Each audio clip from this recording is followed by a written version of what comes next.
Yes, yes. Peace and greetings, people. This is ORRA the Informationalist, and I'm coming to you live here on my Twitter account, as well as on my YouTube channel. And of course, this show is going to be edited and published at 7 p.m. on my podcast.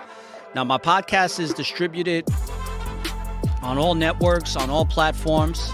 So if you want to hear this show audibly, it's going to be available at the Network of Awareness. You can look it up on any podcast like Apple, Spotify, SoundCloud, Spreaker, Bullhorn, Google Podcasts, and many, many, many more. So brothers and sisters, welcome to Most High Monday. And today we got such a great show. This is part of the Narcissism series, part 6. And this is actually, I think this might be number 7. I might have gotten that wrong. But anyway, this is the Narcissism series, and this is Sleeping with the Enemy 2. Now, what I'm going to do in this particular episode is really discuss some of my personal experiences dealing with a malignant narcissist, as well as I'm going to play a clip from Dr. Ramani, who I believe is one of the leading experts as far as when it comes to clinical psychology in really giving great description to narcissism overall. Now, I'm going to talk about malignant narcissism, and Dr. Ramani is going to just talk about the overall narcissistic behavior that I'm going to play on this show today. And furthermore, we got a lot of interviews that are going to be coming up for season 5, so stay tuned for that as far as the Spiritual Fire on Fellowship series, as well as this series, the Narcissism series, and then of course, like I released this weekend, the Science Appliance series, which you all know that has to deal with the pandemic and all the things that are going on with that. So let's get this show started, shall we? And just give me 1 second here and get the proper introduction here, as we always do.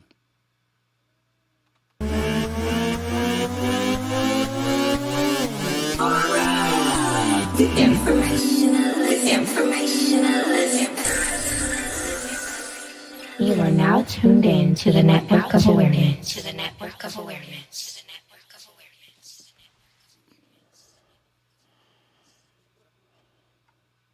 Okay, folks. So don't need my headphones for the rest of this broadcast for now. So people, I just want to say that I'm going to be doing more of these videos from time to time, but with my Roku channel, I'm going to have specific stuff that I'm going to be presenting that is only for my subscription-based subscribers that will be subscribed to my Roku channel, which will be $6.99 a month. And you're going to get a lot of great content from Network of Awareness TV. So the reason I have my insignia in the background, because this is going to be more pertaining to my Roku channel that will eventually be on Fire Stick, iOS, and Android. But for the meantime, this is for promotional purposes, just like this episode is for educational purposes. I want to make a disclaimer.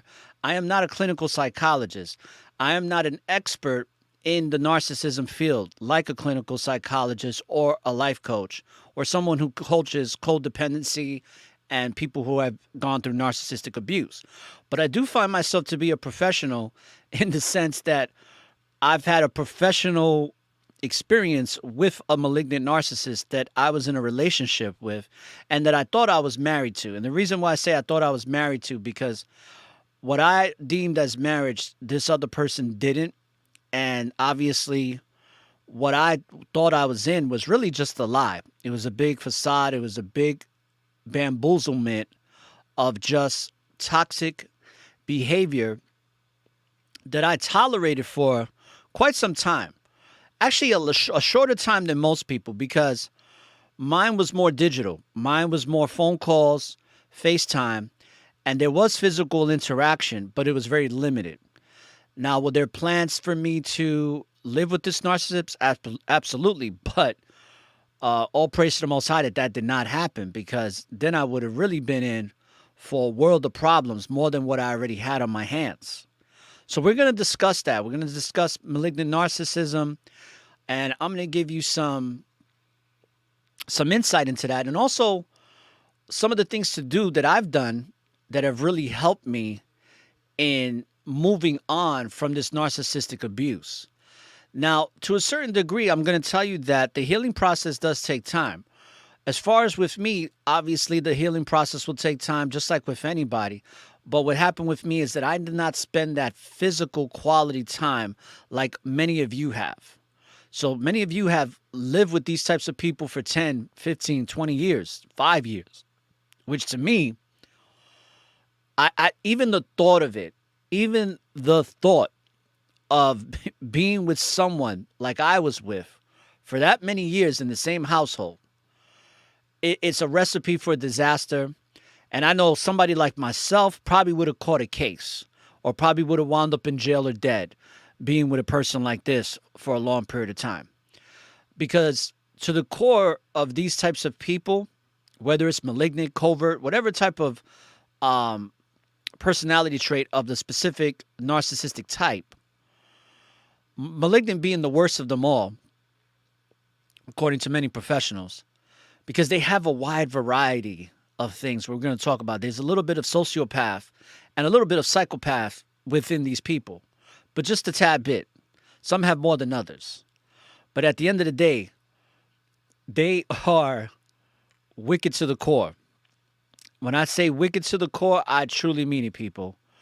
And just to give you an idea of what it's like, I'm going to pull up an actual, this is going, for those that listen to my podcast as well, which I don't strongly suggest that you subscribe to my podcast either through my website, networkofawareness.com, or you can just subscribe from any listening platform. So I have a lot of people that subscribe to me from Spreaker, from Apple Podcasts. I have people that subscribe to me through Spotify, through Bullhorn. Pretty much any podcasting platform, you can subscribe to my show. Now, I want to pull up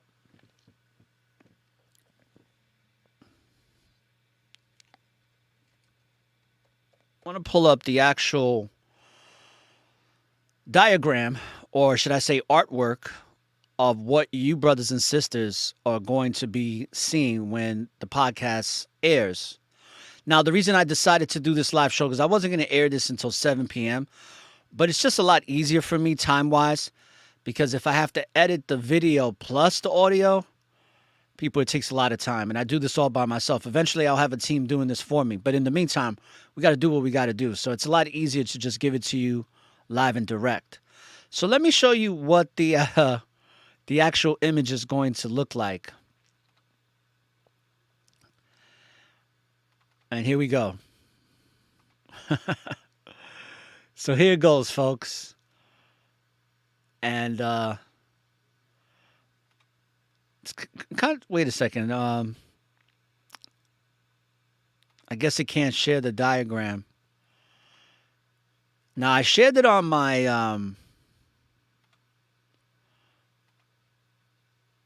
I shared these tabs on my whatchamacallit. Here we go. Let's see if it comes out. There it goes, folks. Boy, like that's where it's at, people. That is where it's at. Let's see if we can switch this up here.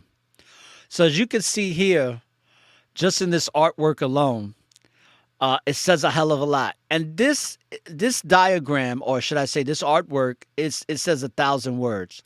Now, I can tell you from my personal experiences that this is what it felt like when I would lay next to this person, not even really realizing the type of person they are. But you see how the eyes are like this? It's, to me, and this is my personal opinion, I feel like these people truly have demons on them, because everything is spiritual. And these people, even though they have a deep sense of insecurity, they come from a very low self-esteem. That's why they constantly need validation. They constantly need approval and praise. They really got demons on them. And I'm going to tell you a little story about that in a little bit. But this, and it's not just for females. I know I'm going to give you my perspective because I'm a heterosexual man. All right. I only sleep with women, so I can only give you from my perspective. But this goes for both sides. This goes for both genders, male or female. Because just like the female can be very wicked and evil as far as when it comes to malignant narcissism, also it's the same thing with the males. And a lot of times the males have it where they make a lot of money, and that status they use against their partner, the female, whether it's a spouse or boyfriend, girlfriend type of deal. With the female, it could be money, but most of the time it's with sex. It's with sex and a lot of things that pertain to sex, not just the actual act itself. So just keep that in mind. Thankfully for me, and I've mentioned this on part 1 of Sleeping with the Enemy, is that my intimacy and my relations when it came to sex with my ex-malignant partner, my malignant narcissist partner, was very mediocre to say the least. And a lot of guys will understand this, and females too. A lot of us stay in relationships because the sex is so good. And if you ever heard that saying, which in my case, it didn't pertain to it, but you ever heard that saying where they'll say, oh, those crazy people are the ones that have the best sex. And I used to believe that to be true. But in my case, even though this person was a nut job and a malignant narcissist, it wasn't the case. It wasn't where the intercourse was remarkable or something to be in awe of. It was something quite mediocre. It wasn't what I'm normally used to. Shalom, sister. Thank you for joining the live broadcast. I just seen your post. So shalom to you, and peace and blessings to you and your family. And may the Most High favor you with much opportunity in these present times that we're living in these days and revelations. Also, people, keep in mind this too, is that I got to tell you, like, I'm laughing here because, and I'm not proud to say this, but in my younger years, because now, now that I'm pushing halfway to 50 years old, I look back on it now, and, when I was in my early 20s, I was very promiscuous.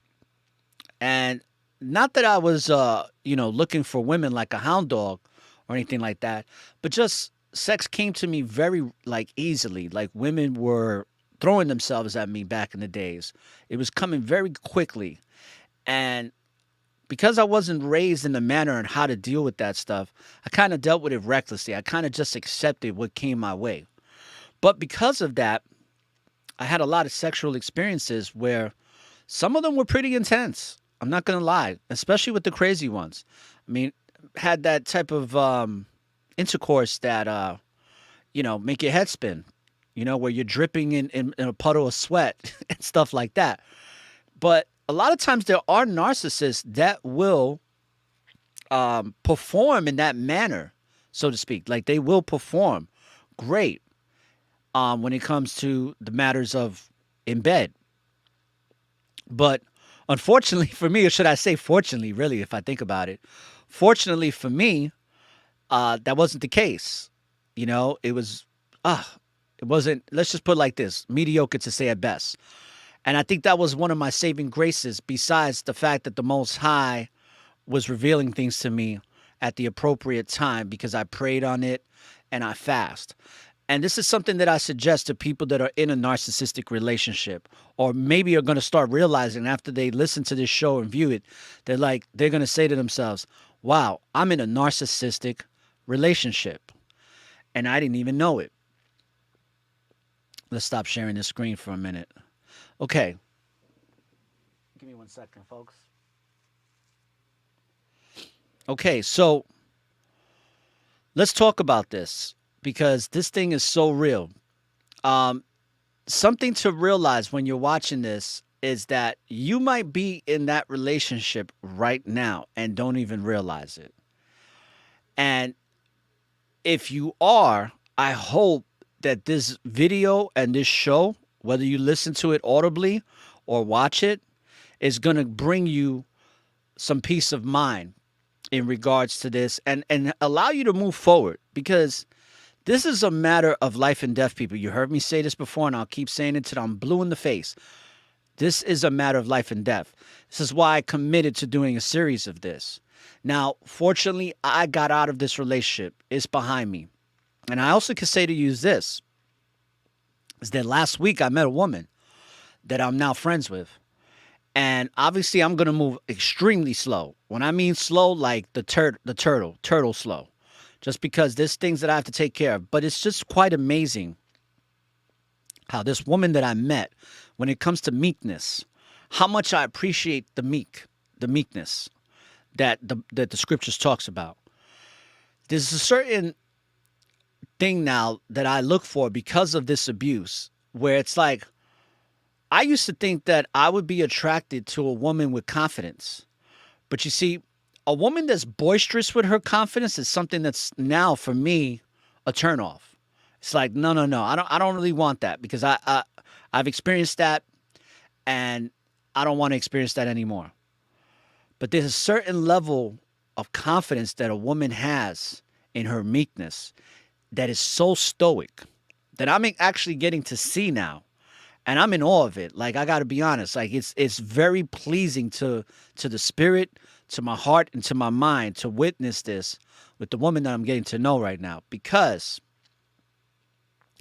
it's one of those situations where when you deal with a malignant narcissist, a lot of times, especially in the beginning, they are going to show you a representative like no other, people. And when I mean like no other, they're going to show you a representative that is going to have you like, wow, this person is amazing. They're going to be very flattering. They're going to be extremely charming. They're going to be extremely confident. That's one of the things that attracted me to this woman that I used to be in a relationship with, was her confidence. And the way she would exemplify that confidence or project that confidence in a manner that I thought was good. But a lot of that is coming from a deep-rooted sense of insecurity. It's all a big act. It's like you're in a movie that's being filmed, but you are unaware of it. It's like The Truman Show. If you ever seen The Truman Show with Drew Carey, check it out. Wonderful movie, great movie, a lot of symbolism, a lot of subliminal messaging, a lot to take from that movie. So if you haven't watched The Truman Show with Jim Carrey, definitely check that movie out.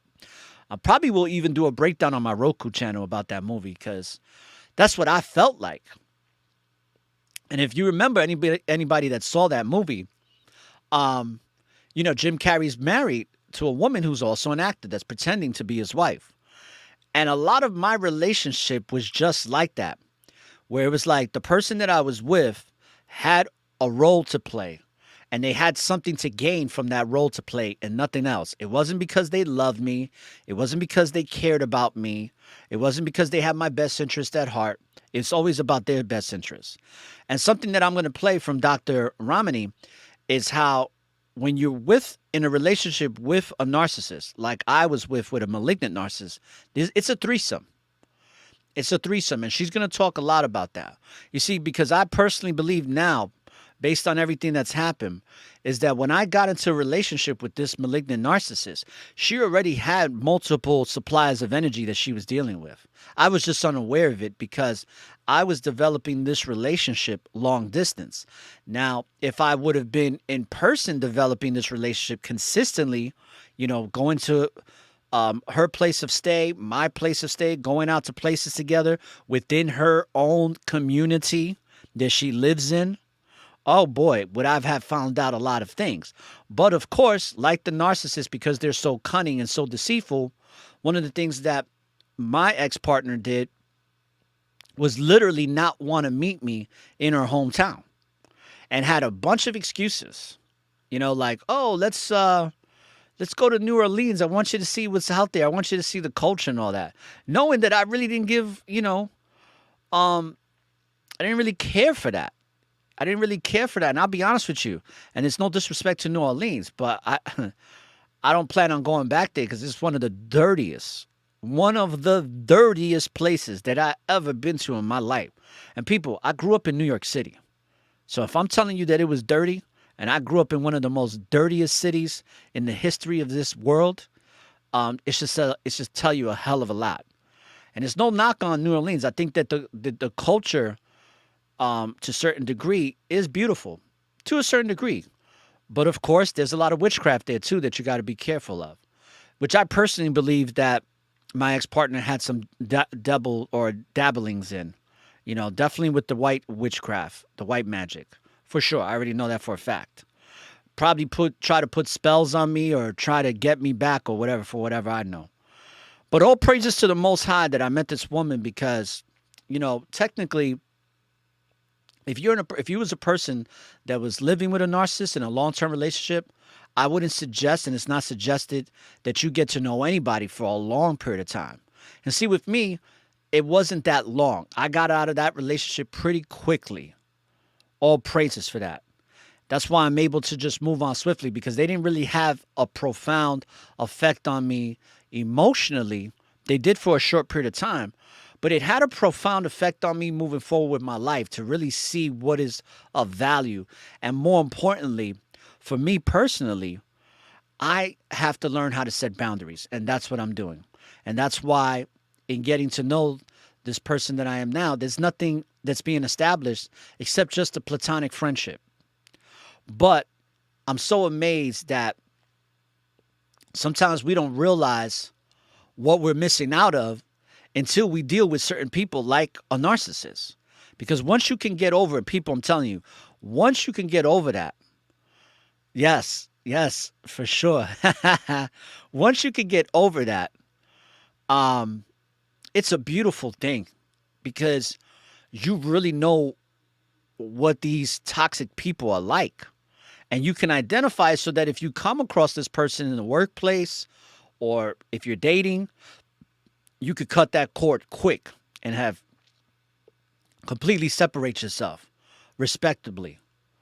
Because that's what I had to do. I had to come to a state of peace to dismiss myself respectably. See, the reason why, just like my ex-partner, the reason why they want to keep you around is because you are such a good person. Because they don't normally meet people like you. They'll meet men or women, but those men and women are going to come with certain conditions and certain boundaries right off the bat. Whereas people that are very empathetic, like myself, sometimes we are poor boundary setters. So what we wind up becoming is these very, we become the enabler for the narcissist. We become their walking mat, because we have such great love and compassion. And I know I did. I know that me personally, I tolerated so much disrespect. Disrespect that sometimes, and this is what I'm still healing from. It's not so much the pain of being cheated on, or being disrespected, or being lied to, or being completely deceived for the amount of time I was in this relationship. It's not that. The healing process for me, and this goes for a lot of men and women. And if you're listening to this, it's okay. You are a human being. You didn't do nothing wrong. I'm here to tell you didn't do nothing wrong. The part that it's difficult to deal with is like, how did I let this happen to me? That's what really messes with your mind, people. And I can tell you from personal experience that I still go through it present time. Is how did I let this piece of you know what get the best of me? And then I have to equate it, like it's been counseled to me, is that this person was a couple of 100 miles away from you. What did you expect? You're not there to see what's actually happening. So I had to completely, like, really, really hone down on understanding that and be like, all right, I forgive myself, because guess what?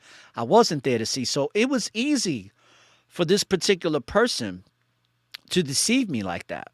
It was like a piece of cake for them.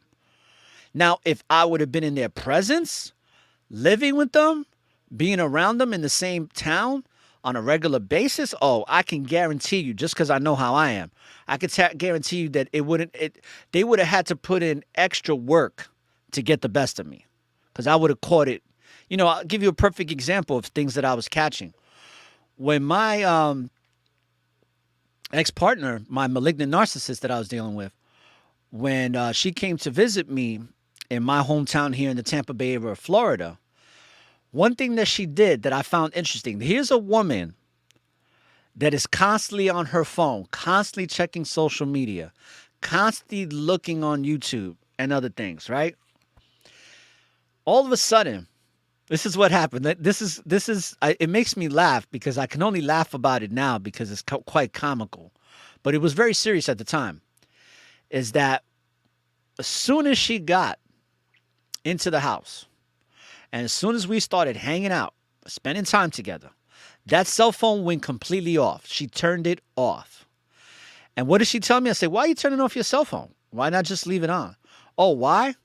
Because she wants to give me her undivided attention. Yes, folks. And you have to look at the patterns. See, the thing with a narcissist, if they have a pattern of doing something and then they just completely break off of it, that's a red flag, people. That is a sign showing you that there is something wrong, that there's something rotten in Denmark here. All right? Keep that in mind. Because when that phone turned off, immediately I was just like, wait a second. And I even questioned it. But that's something you don't want to do. Don't question them. Just keep it right here. Don't bring it up. Don't listen. I'm going to give you a lot of tips today for educational purposes. Don't let them know what you're thinking. Ever. Once you figure out who they are, don't let them know what you are thinking. Ever. Keep those thoughts to yourself. Share them with your friends, your family that you have that close circle with. But keep that to yourself. And also make sure that you have a strong support system because a lot of us don't. Fortunately, I did. But make sure you keep that to yourself. Don't bring it up in conversation. Just make a mental note of it and start moving accordingly from there to hopefully get away from this person. All right? Now, what I want to do real quick is I am going to play a clip here from Dr. Ramani. I'm just going to have her break down this, these types of narcs that we deal with. So give me a second, folks. I'm just going to pull that up here. And I got to tell you, it's quite amazing to see this stuff, people. So let's see if I can pull this up. And this is going to be from Dr. Ramani. And this is from YouTube. She goes by, dr.ramani. You can find that pretty much media handle everywhere. And she has some great videos that she was interviewed on Med Circle. That's where originally I saw her, was on Med Circle. But there's a lot of other people, as far as clinical psychologists, that share this great information. Okay, cool. All right. So, people, give me 1 second here as I want to just make this page a little bit bigger if I can. And I'm going to see if I can do that now. Let's see if we can make this page a little bit bigger. All right. So, there we go. Okay. So what I'm going to do is I'm going to let this play out. And then, of course, I'm going to chime in accordingly with this. Doing the boot dirtier than NYC. Damn, the boot dirtier than... Yes, Sister Nama, the boot is dirtier than NYC, believe it or not. It's just a certain energy field in New Orleans that I just wasn't resonating with. And I don't know if it's because of the witchcraft that's practiced there. I don't know if it's because the overwhelming use of drugs and alcohol that's in the air. But it could probably, I think it's just a combination of all those things. But it also could have been because I was with a narc. I was with a malignant narcissist. So how much real fun could I have had, right? Because the fun that I was having was very misleading, to say the least, right? So let's dig into this, people. And what I want to do here real quick is make sure that I could play it.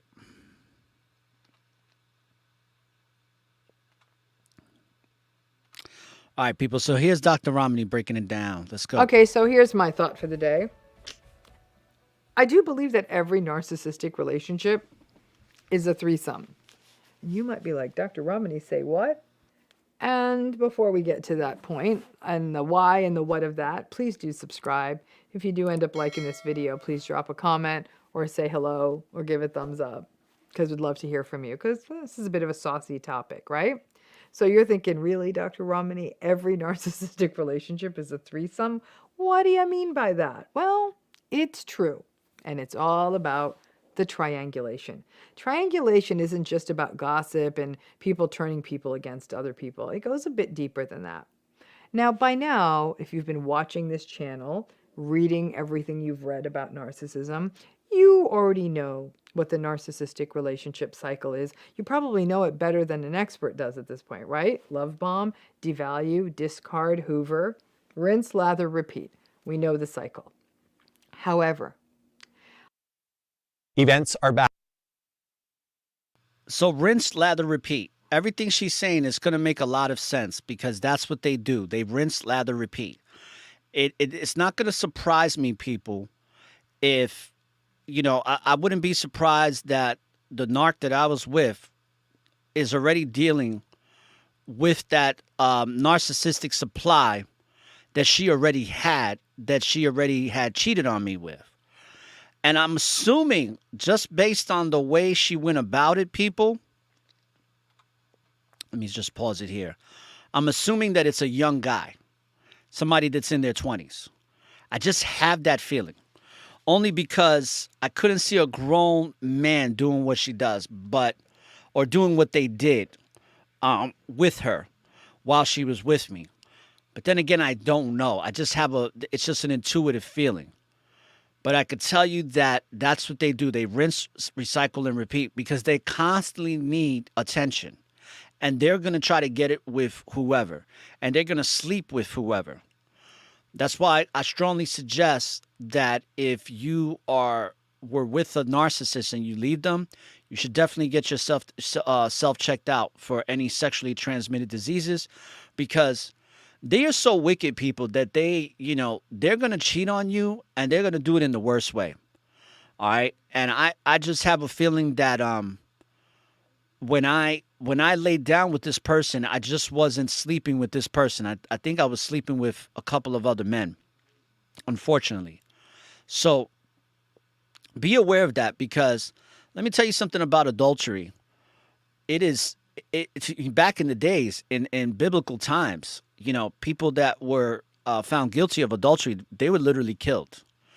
And not that I think that should happen these days, but I understand why. Because it is such a wicked act. And the Most High don't like ugly. And that's why I leave all my vengeance to the Most High. I even pray for this woman, because at the end of the day, I can't have that strife in my heart.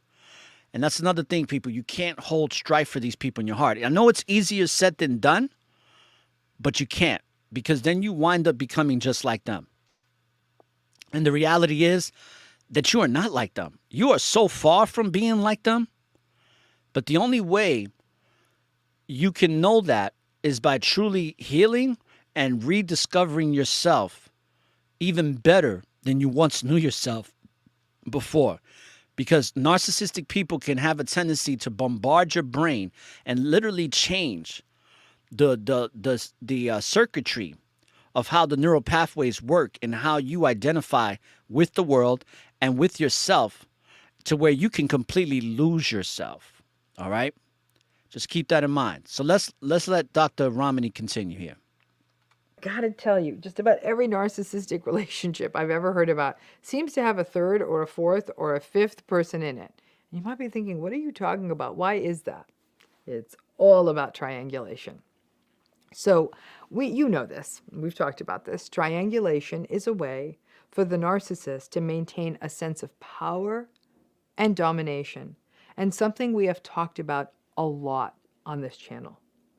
There are different ways this sort of non-consensual threesominess can go down. So let me give you some examples so you know what I mean about the sort of threesome nature of all narcissistic relationships.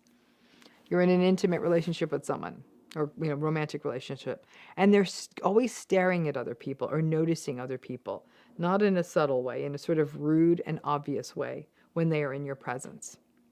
Or mentioning people, oh, I don't know, people they know, people they've met at work, or people from other contexts in their life repeatedly. Usually in how much, like, oh, that other person's so smart, or so fun, or they talk about what they're wearing and how much they admire each other. And they talk about them just enough that you wonder if something inappropriate is happening between your partner and that person that they. Absolutely. And just to chime in real quick, people, this was done to me when she came to visit me in Florida. Mind you, when we first started to get to know each other in the honeymoon stage, okay, this is where they'll love bomb you. They're gonna be the best person ever, and they're gonna be very charming and flattering, amongst other things. One of the things that this woman used to tell me is she's like, oh, men don't notice me. They literally just walk past me. There's something different about my spirit these days, ever since I committed myself to the Most High, blah, blah, blah, blah, right? All this stuff. But then all of a sudden, once we got together, she's like, oh, men are starting to notice me, blah, blah, blah. It's like, okay, that was a big lie. But what was interesting in regards to what Dr. Ramani is saying is that she had to go to the post office to supposedly see. I have to use this word when referring to this woman right now. Like, I feel like everything I discuss when it comes to her has to have the word supposedly in front of it. It's literally, like, allegedly and supposedly. But allegedly and supposedly, she was supposed to send out something in the mail. And what's interesting is that she ordered an Uber. Now, I was going to go with her, but I decided to stay home because I was prepping stuff to cook for her, right? Because that's what I did when she spent time with me, is I cooked for her. And, that's just the type of man I am. Not that I'm going to be cooking for my woman all the time, but it's something that I think that can be equally shared. Now, what she told me was when she came back, she's like, oh, the Uber driver was hitting on me. He said that I had a fat badonkey or whatever, and blah, blah, blah. Now, what she told me could have been true, but the reaction that she gave me was just like, I was like, oh, did he see your ring and all that? And she was like, yeah, but he didn't care. And, so it's like, I don't know what to believe, but this is the type of stuff that they do. And this is what Dr. Romney is talking about. And it's like they do it so much that you really, if you're not paying attention, it just becomes very second nature and common for you to hear this type of stuff, so that you either don't think nothing of it, or sometimes, like Dr. Romney just said, is that you're going to think of it in a manner like, hey, is something going on here? And I thought about that with several people that she spoke of that I knew of as well. Let's continue. They're always mentioning. Or your partner talks about their former partners and ex-partners and ex-girlfriends a bit too much.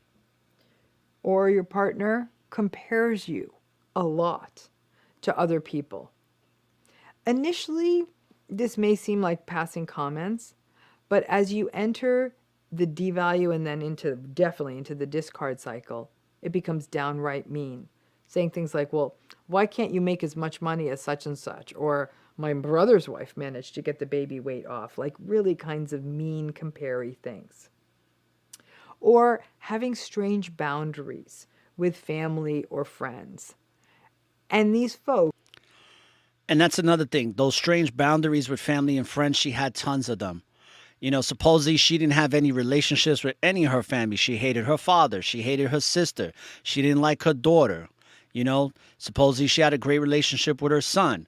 But yet her son, stopped staying at the house for some reason, which I don't know why that happened. All of a sudden this kid was there, and next thing you know, he's not staying there. He's with his father the whole time. So be aware when you're dealing with these types of people. Look at your partner's relationship with their family. Now, I could tell you that there's certain family members that I care to speak to anymore as well. But I still love all my family. It's like there's just certain family members I'd rather not deal with, but I love all my family. And I still like, if I was to see whether the family I do like or don't like, I'm still going to love on them and appreciate them, even though I may not like certain characteristics of their personality or whatever. So I only can tolerate them for, a certain amount of time. But pay close attention to that, because I can tell you with my malignant narcissist, just a lot of toxicity within the family dynamic, according to her. You see, and the reason I have to say according to her is because when you're dealing with your partner, it's always according to them, right? You're not going to really know the true story until you get to see the other parties involved. And unfortunately, I didn't get to experience that and get to meet the sister or get to meet the father and all this other stuff. So just keep that in mind, people. Folks, these sort of people, these families, these friends, who are often the narcissist's enablers or their supply, can often become a constant presence sort of in your relationship. And they're there to constantly prop up the narcissist, which then gives the narcissist even more power and leaves you more isolated. Or kind of shady, uncomfortable social media behavior, like your partner liking inappropriate photos posted by other people, or DMing, or seeming to have. And that's another thing that was a red flag for me. She had posted, I wouldn't say it was an inappropriate photo, but it was definitely like one of those photos where it's like she's kind of putting herself on the market. And she literally did that after I approached her, asking her if we can get to know each other on a more intimate level than just a platonic friendship that we had. And of course, she said yes right away. And then not even a day or two after that, she's posting this post on Instagram, and I called her up and checked her on it. I'm like, yo, that doesn't look like a woman that's spoken for. And of course, she's like, oh, I didn't know I was spoken for. And I'm like thinking to myself, we just had this long conversation about how we're going to develop a relationship intimately between just us two. But you see, even though I caught what she did, I didn't look into it strong enough. I didn't take it into consideration enough, because I never really dealt with a narcissist as far as in an intimate relationship with a woman. I've never been with a narcissistic woman like this. So I didn't know. I didn't realize it. Now I caught it.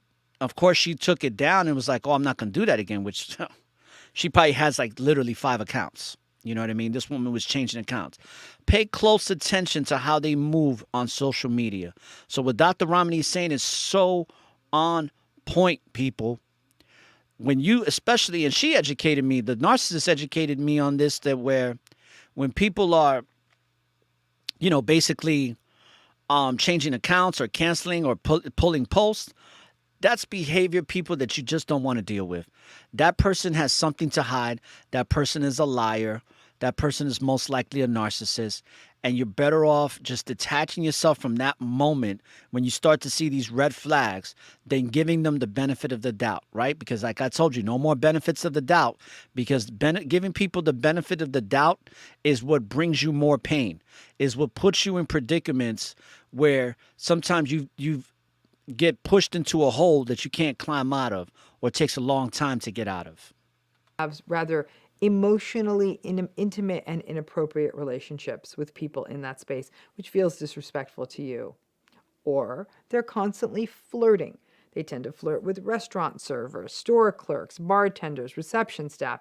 And if you point it out, they tell you that you're too sensitive. Okay, let's let this play out. This is about polygamy. It's crazy. But let's let this commercial play out real quick, and we'll go Where back they to tell Dr. you Ramani. about these things that happened in their day-to-day lives that give them supply. And they do that a lot, not just once. So they'll come home and say things like, oh, someone asked me for my number today, or a person in the grocery store wanted to know if I was single and they thought I was hot, or... Yes, they do it a lot, people. They do it a lot.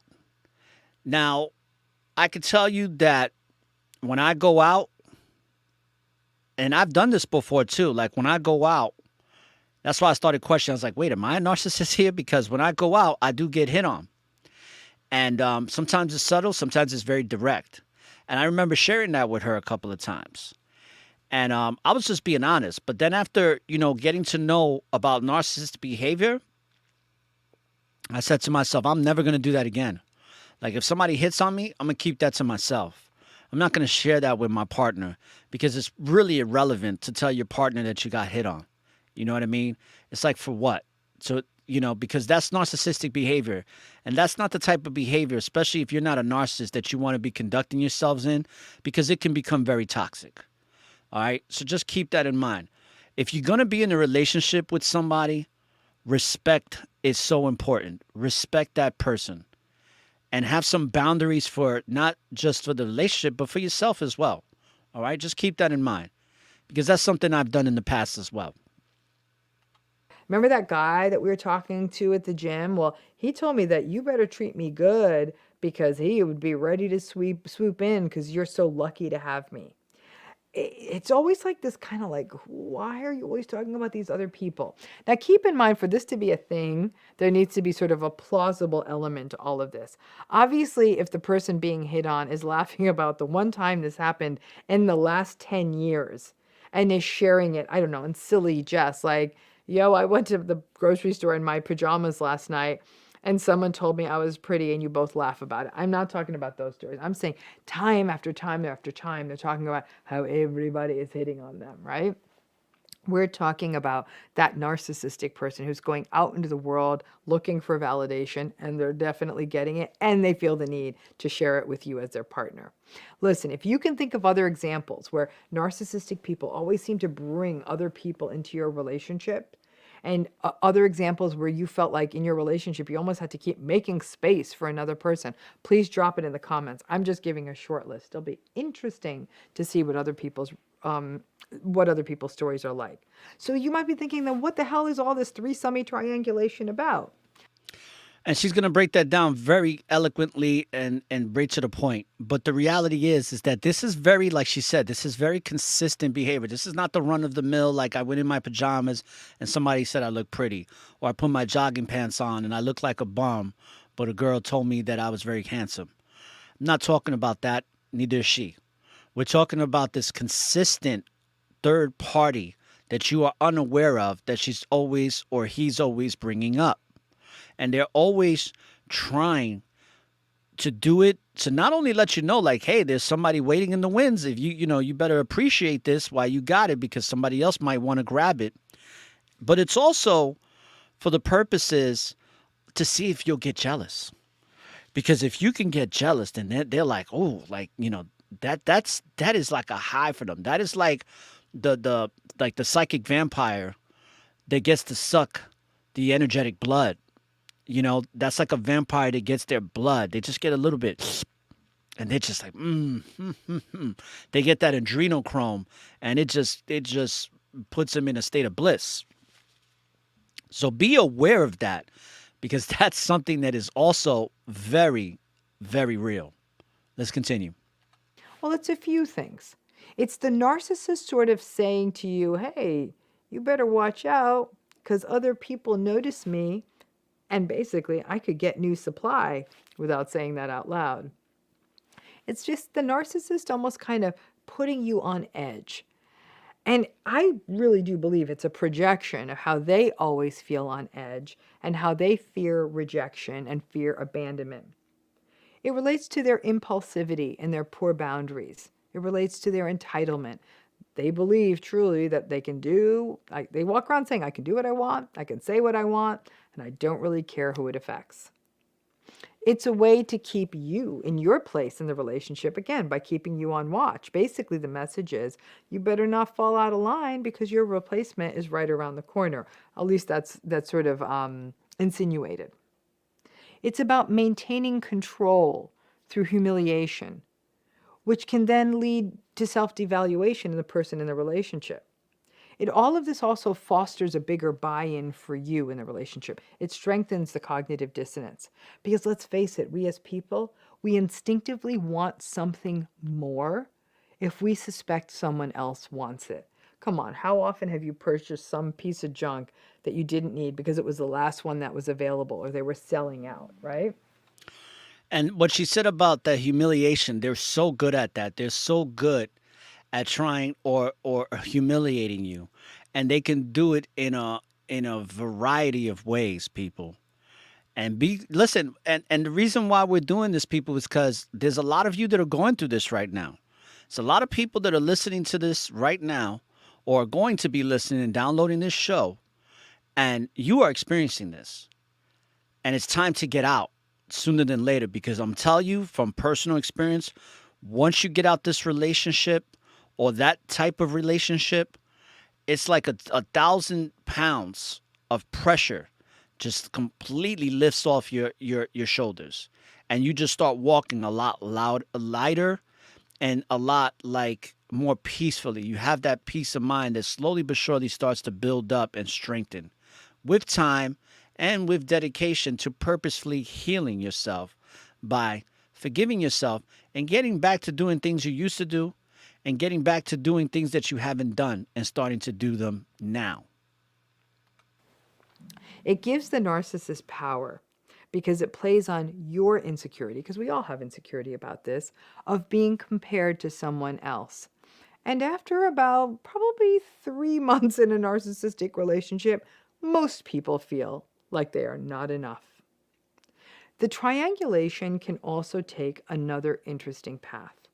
It's about I can tell you from my own personal experiences, I started to feel towards the ending of the relationship, right when I was feeling like this is not for me, and I was ending things because I ended this relationship, is that you start feeling like, hey, I'm not good enough for this person. But the reality, I'm telling you right now, people, and just make a note of this, write it down, don't forget it. You were more than enough for this person. You was probably the best thing that ever happened to this person. And they may realize that once you're long gone, or they might ever, and I'm not going to say that they will, because when it comes to a narcissist, this ain't their first time rodeo when they've done this to you. They've done this to other people too. So just keep that in mind, because these people are some of the crappiest individuals, in my opinion, that you can ever meet. They are some of the worst of the worst. They are just horrible, horrible individuals. And it's one of the reasons why I'm doing this, because I feel like these types of individuals, they need to just either be with another person that's just like them or be completely by themselves, instead of abusing people that have empathy, people that have morals, people that have pure intentions in the way they go about their life. them being suspicious of your fidelity. Narcissistic people, pretty much as a rule, are really jealous, but it can almost feel like a paranoid, almost delusional jealousy. It's not uncommon for them to accuse you of talking to a person, I don't know, at the hardware store or the grocery store too long. And people, let me tell you something. I experienced this in person with my ex-partner, and I experienced this over the phone with them. I experienced this on video chats. I experienced this a lot throughout the entire relationship. If I told them that a particular woman that I do business with contacted me, it was a problem. There's this extreme jealous rage that came out. Then I was being accused of sleeping with this woman. There was a comment that was made about me by another narcissist that I used to follow his platform. And he's more of a grandiose narcissist. He's the typical narcissist that really thinks he's the best thing since sliced bread, and, he can't do nothing wrong, and he's just the best ever, right? He considers himself to be a messenger of the Most High, which I find a joke. But what's interesting is that he had made a comment saying that I had a woman in St. Petersburg, Florida. And of course, just by him saying that from one narc to another, that narc that I was with was using that against me, saying, oh, you got this woman. And it's like, and they go so deep with it that it just makes your head spin.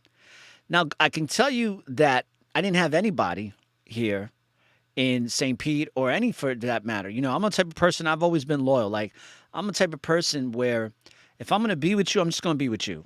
And if I don't want to be with you no more, then I'm going to break up with you. And if I want to be with other people, then I'll go be with those other people.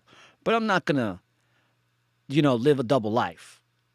To me, I just feel like there's so much.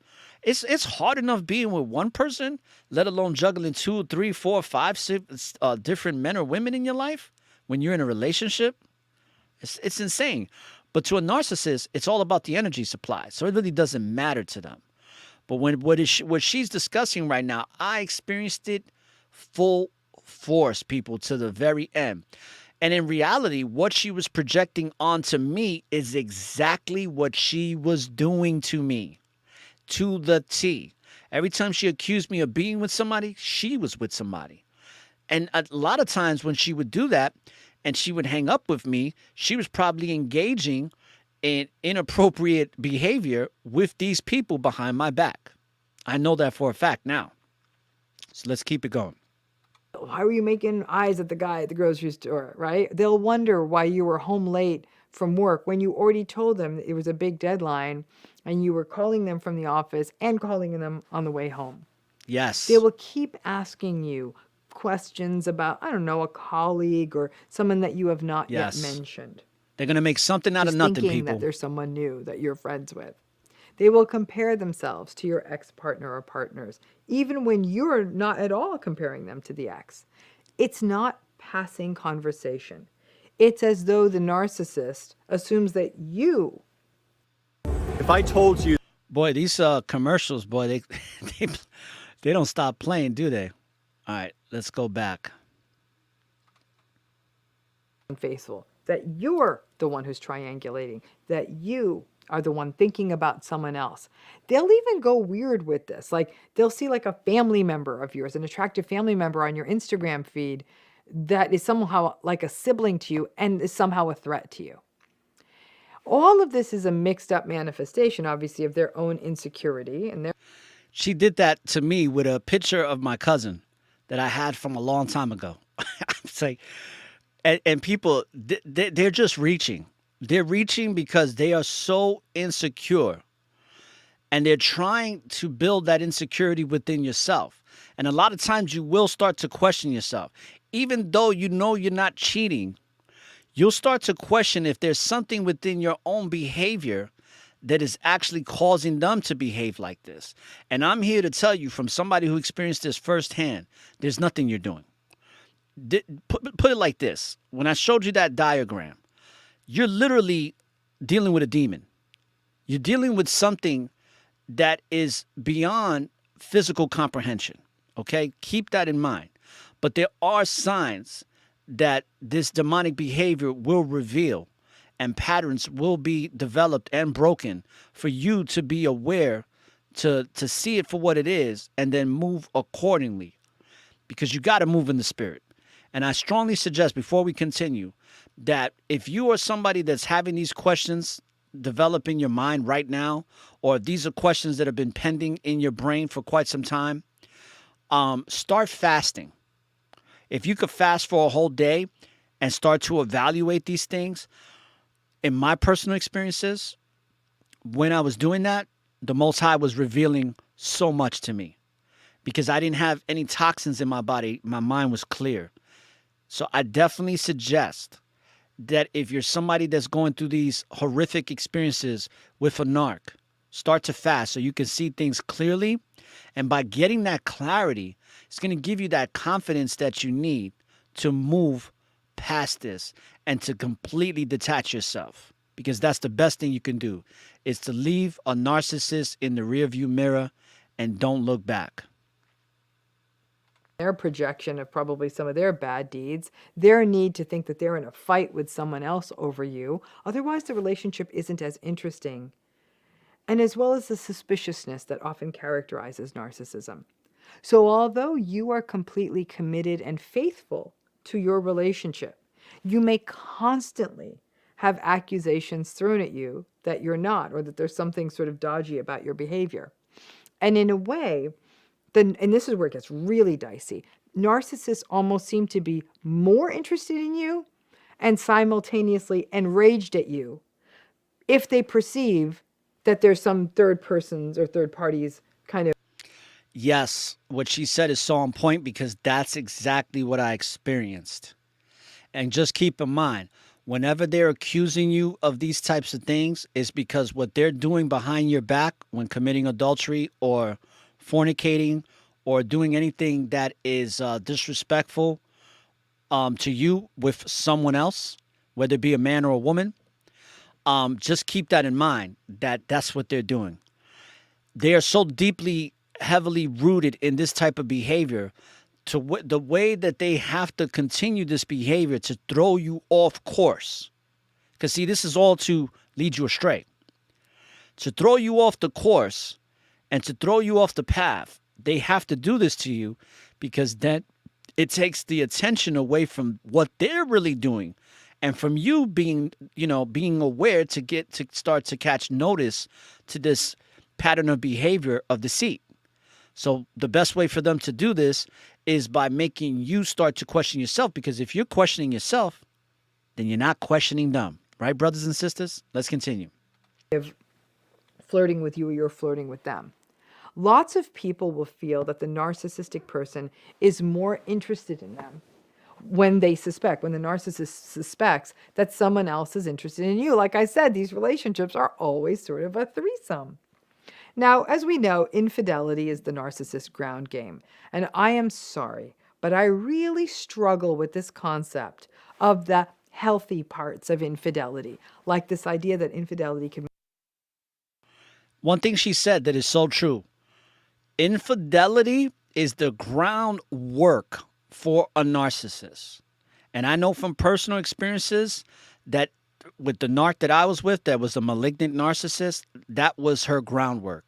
She was had a deep, heavy foundation of that groundwork, okay?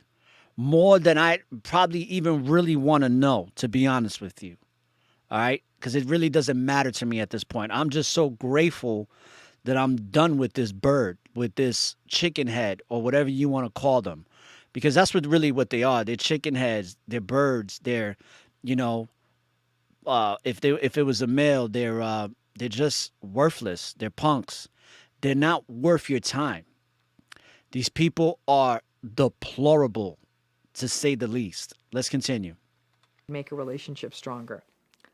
I've been a therapist for a really long time, and I have worked with many clients who have experienced or have engaged in infidelity. I have no judgment about it, but I got to tell you, I've never seen one of those relationships become stronger ever.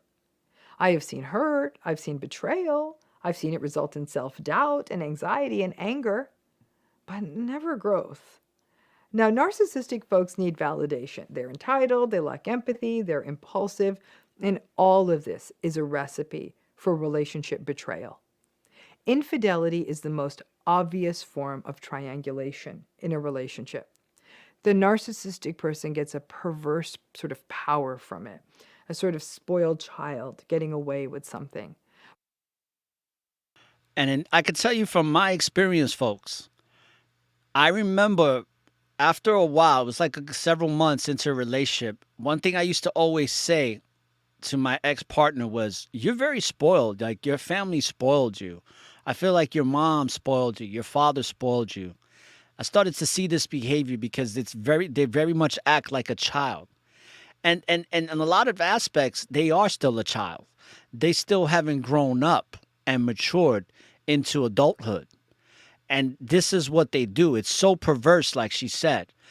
It's like, and I could tell you from my own personal experience that when this person was cheating on me, that's the energy that they were projecting through the FaceTime chat that we were having.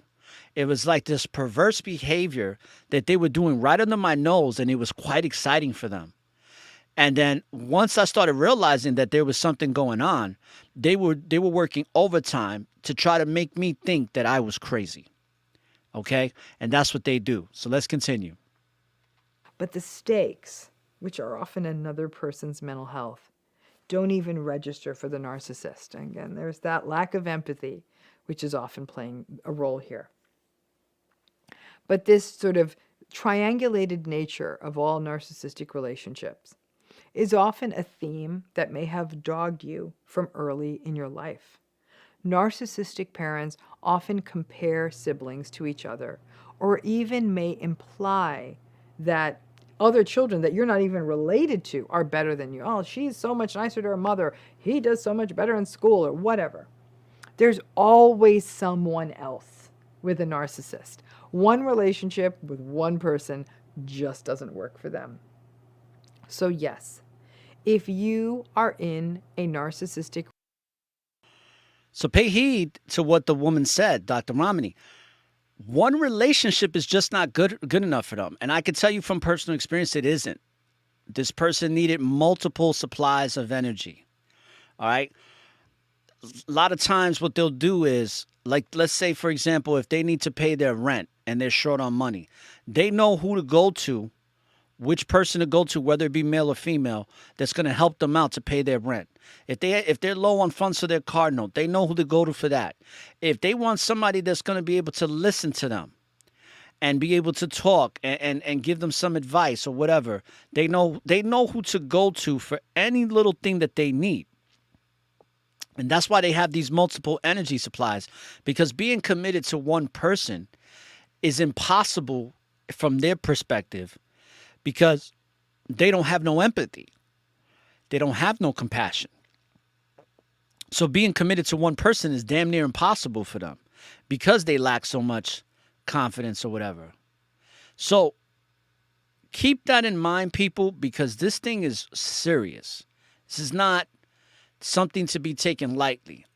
You know, there's plenty of people throughout the United States and around the world that unfortunately many of our brothers and sisters have lost their lives being in relationships with people like this, where, you know, the significant other, male or female, comes home and finds this person in their bed sleeping with this person. And next thing you know, it all goes wrong. Sometimes the people get killed.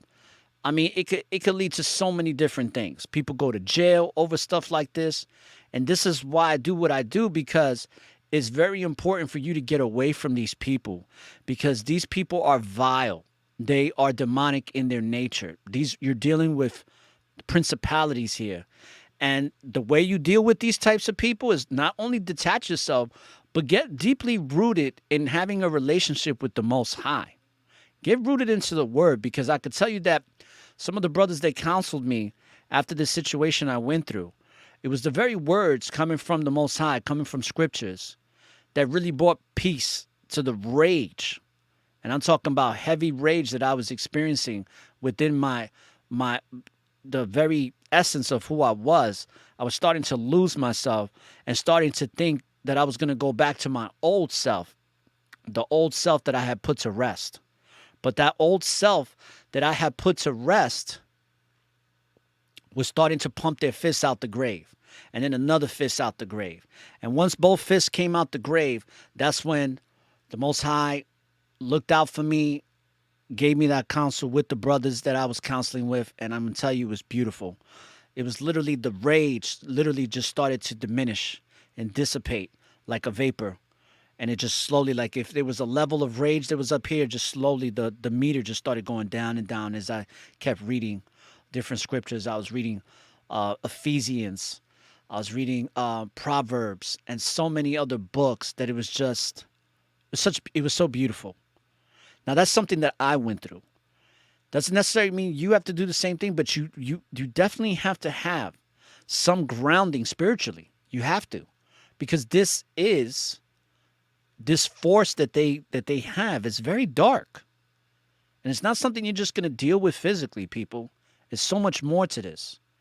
And this is why I'm doing this, because somebody like this woman probably knows this, but she's going to talk about it from a clinical psychologist and give you, you know, the clinical terms and the ways to see this, which is great.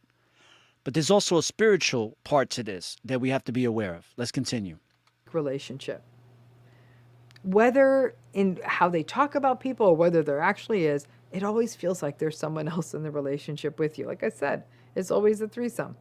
Maybe not literally, but the third parties are always lingering out there somewhere, whether you're being compared to them, whether they're being stared or flirted with, whether they're actually in a relationship with them. And that may not be what you signed up for. Listen, there are people out there who prefer 3 people in a relationship, and that's fine. I mean, I think people need to do what works for them, as long as everyone in that relationship is consenting and comfortable. Yeah, you people that are doing polygamy and having, open relationship, because I knew a brother who had two women, and those two women were sleeping with each other. It was a trinity that they had, and of course it didn't last. But I just don't get it. Like that's a lot of work. That's a lot of work. And for me, being a man, dealing with one woman is enough work for me. I don't need to have two or three at the same time. Oh no, no, thank you. Don't not sign me up for that. But modally, most people are dyadic, two people in a relationship, and believe that when they enter into an intimate relationship with someone, that it is a two-person show. Triangulated relationships always leave people off balance for all of the reasons that I have shared. When you're in a narcissistic relationship and you're in the fading days of the love bombing phase, that idea that someone else could get the intensity that you just got can lead you to really fight for the relationship despite the red flags you're experiencing. You don't want someone. And from personal experience, I could tell you that I went through that phase.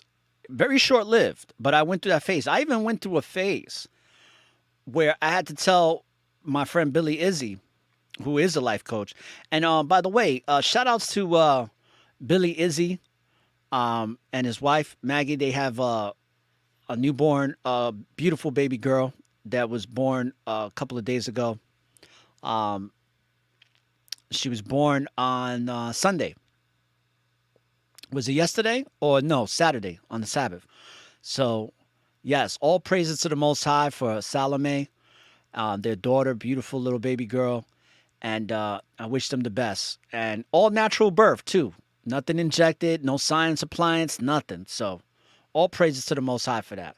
But as I was telling Billy, like, I was at a point where I was telling Billy, like, I was like, hey, I think I believe her. Even though I had a ton of red flags, I wanted to believe her. And I started giving her the benefit of the doubt and actually start, like, being so upset that I didn't want it to end or to have somebody else share what I thought I had, that I was actually looking at it from a different perspective. And boy, was I delusional. But eventually I woke up, and I woke up pretty fast. And that's why it's important to have a support system, because they can wake you up pretty quickly if you have the right people around you. Because they're seeing something you don't want to see, pretty much in a nutshell. Someone else to have that excitement. Or you may feel like you're living in an alternate universe where a narcissistic partner chronically assumes that you are unfaithful, even when you're not, and you spend much of your time reassuring the partner and living a more and more isolated life so as to not set off the narcissistic partner. Very, very true. Because they are constantly gaslighting you so much that you want to reassure them, because you've been gaslighted. Hey, I'm not doing nothing wrong. I'm not doing this. Oh, who just called you? Oh, that was my brother. Oh, that was my sister. That was my mom. Like, you start to become this person that has to, basically reassure them that you're not doing nothing wrong.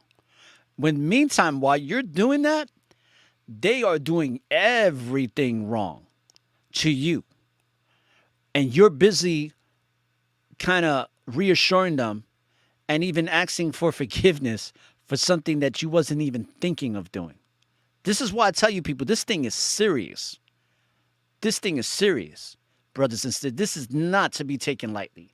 And this is a particular subject when it comes to narcissism that is very popular these days because, especially here in the United Shenanigans of America, narcissism is in an all-time rise, especially with women.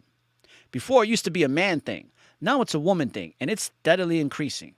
So you got men and women around here that I wouldn't be surprised that 60% of society is narcissistic to some degree. Matter of fact, Dr. Romney talks about all the time that in order to be a successful person here in the United States and accumulate a lot of wealth, you have to be narcissistic. That's why some of the most narcissistic people are the most wealthiest, most successful people in business. Or you find yourself, if you're in a narcissistic relationship, wondering, after a lot of shady behavior from a partner, if that business trip that your partner is taking again, is really a business trip. Or you feel constantly like you aren't measuring up to these other people that are in the narcissist's life, mostly because they compare you to them and leave you feeling like you're not. Because, like I said, just about every narcissistic relationship is a threesome that you didn't agree to. It means that people in these relationships end up expending a lot of bandwidth ruminating and wondering and worrying. And more than anything else, feeling not enough. It's not what you signed up for. I don't think it's what anyone signs up for. And it's exhausting. Hell no, we didn't sign up for that. If you are in a narcissistic relationship, in addition to the narcissistic abuse and all that goes along with it, that third person or more in the relationship, you did not bargain for them either. And that's also tiresome. So let me know what your thoughts are about whether you think narcissistic relationships. Well done, Dr. Romney, as always. This lady gives, and I suggest that if you're somebody that's dealing with this, definitely check her information out because it is wonderful. It is wonderful, people. Yeah, I'm looking at some of the comments in the chat here on YouTube. It says, man, sorry you had to go through that. I knew something wasn't right for real. Yeah. You know, and it's interesting, sister. A lot of people were telling me that. A lot of people was like, this woman's not right.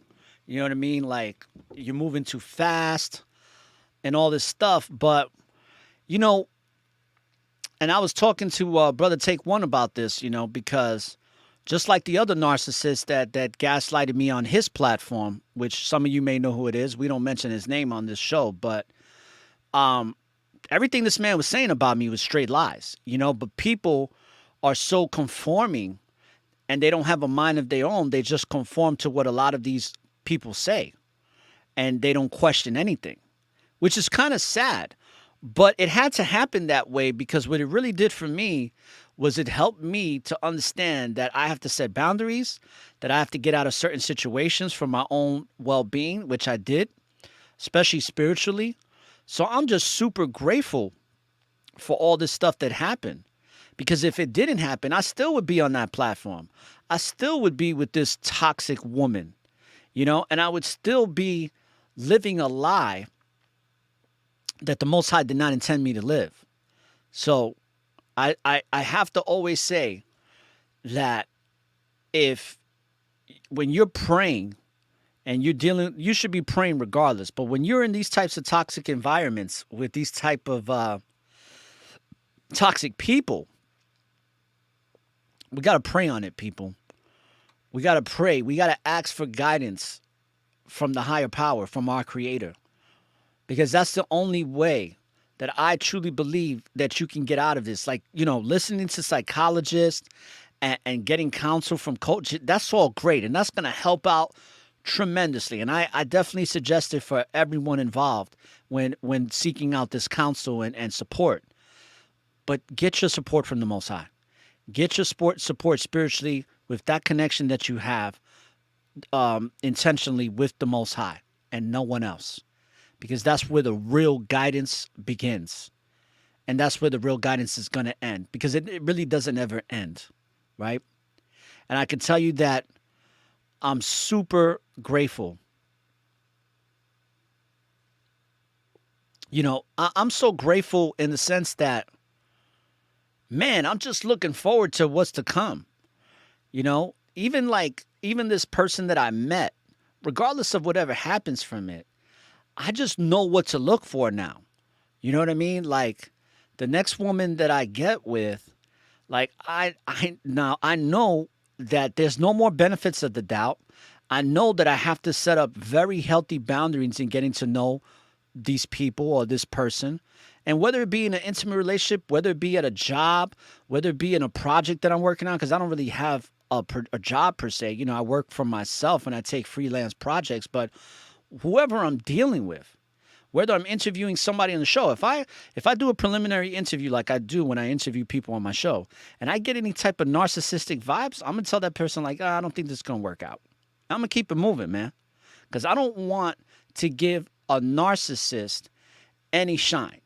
My whole purpose when I do these series is to expose them and to save you, to save the person who has empathy, to save the person who has compassion, to give them some type of an awareness so that they can be saved, so that they can get out of this extremely toxic situation that is going to lead them down the dark path that they're already on, and even into more darkness, okay? Keep that in mind, because I was sleeping with the enemy for a little bit, and now that I'm not, life is so much better. And like I told you, sometimes it's hard to leave these people for a number of reasons. And fortunately for me, it was a little bit easier than it is for others. So I don't want you to think that it's very easy to do this, because it's not. I was fortunate enough to where the foundation of our relationship was more established digitally, more established long distance. I think that was the saving grace in all of it, is that it wasn't intimate every single day. And the crazy part is that we were working towards that, or at least I thought we were. And I was literally going to move in with this person. And all praise to the Most High that I didn't, because, you know, it might have been a different situation for me to, a different hole or a deeper hole to climb out of. And maybe I wouldn't have. But all praises to the Most High that I did. And I hope that you do the same, brothers and sisters, because you owe it to yourself to be content and to be happy with people that are going to truly love and respect you, just as much as you love and respect yourself. And the last thing I'm going to say is this. When getting to know somebody in a relationship, when you're dating, okay, to all my brothers and sisters that are going to be dating or still dating, set the tone. And there's a quote that I have read from somebody from a Light and Core on Instagram. Be exactly how you are going to be and how you should be. Respect yourself so much that you set that example of how to respect and love yourself, so that the person that's dating you gets to see how much you love yourself and how much you have respect for yourself, that they already have the example. And if they can't follow that example, then hit the road, Jack. But if they can follow that example, then you are going to have a very fulfilling relationship with that person, because they're going to know what it takes to keep you in their life, so that you can contribute to what they got going on, because they know how to contribute to who you are and what you got going on. So, brothers and sisters, play some music here real quick. And I'm going to end my broadcast here on the live.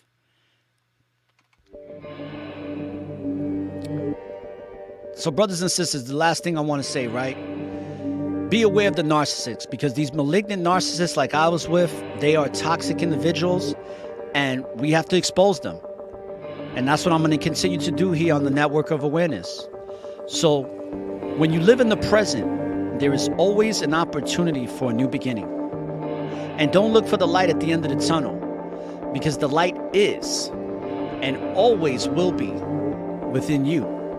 So light up the tunnel and find your way through the darkness, brothers and sisters. This is all the informationalist saying peace, love, and light, barakatah, peace and blessings, and all praises to the Most High.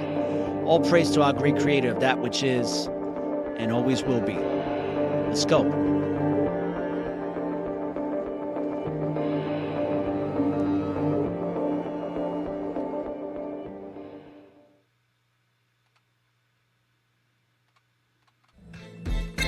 This concludes the Network of Awareness podcast. For more information on the Network of Awareness, please subscribe via email to our website, networkofawareness.com, and follow us on Spreaker.com or any other listening apps you use. For any questions about the NOA, email us at ORRA@networkofawareness.com. Thank you for listening to one of the fastest growing podcast shows on society and culture in America and abroad. When you live in the present, there's always an opportunity for a new beginning. Peace and blessings. Peace and blessings.